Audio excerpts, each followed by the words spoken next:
कि हम लाइफ में किसी से भी प्यार कर सकते हैं, चाहे वह लड़की हो या लड़का का।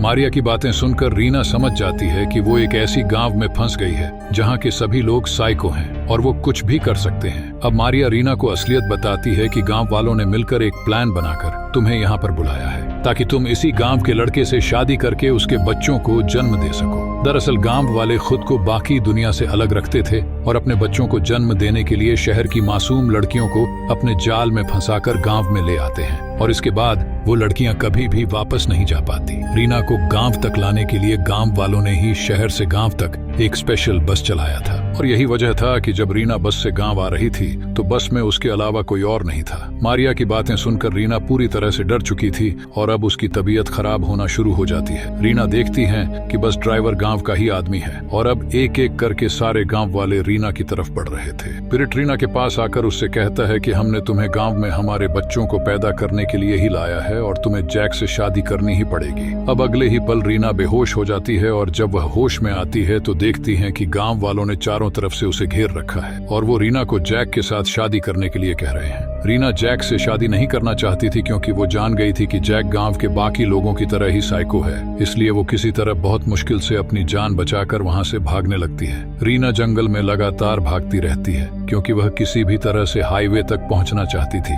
ताकि अपने शहर वापस जा सके और वहीं दूसरी तरफ जैक गांव वालों के साथ जंगल में चारों तरफ रीना को ढूंढ रहा था क्योंकि वो रीना के साथ शादी करना चाहता था। इसके बाद हम रीना को देखते हैं जो जंगल में लगातार आगे बढ़ रही होती है, लेकिन तभी पीछे से कोई रीना पर अटैक करता है जिससे रीना बेहोश हो जाती है। अब रीना जब होश में आती है तो देखती है कि उसके सामने एक औरत आग जलाकर बैठी हुई है। रीना उस औरत को देखकर पूरी तरह से हैरान होती है और उसे पूछती है कि तुमने मेरे ऊपर हमला क्यों किया। इस पर वो औरत रीना को बताती है कि मुझे लगा था कि तुम कोई आदमी हो जो मुझे नुकसान पहुंचाना चाहता था, इसलिए मैंने खुद को बचाने के लिए तुम पर अटैक की थी। लेकिन जब मैंने तुम्हारी बॉडी को टच किया तो मुझे पता चला कि तुम कोई आदमी नहीं बल्कि औरत हो, इसलिए मैं तुम्हें अपनी झोपड़ी में ले आई। अब रीना जब जंगल से आ रही गांव वालों की आवाज सुनती है तो वो उस औरत को अपनी पूरी कहानी बताकर उससे मदद मांगती है क्योंकि गांव वाले उसी को ढूंढ रहे थे। रीना की बात सुनकर वो औरत रीना को बताती है कि तुम कुछ भी कर लो लेकिन गांव वालों से बचकर शहर वापस नहीं जा पाओगी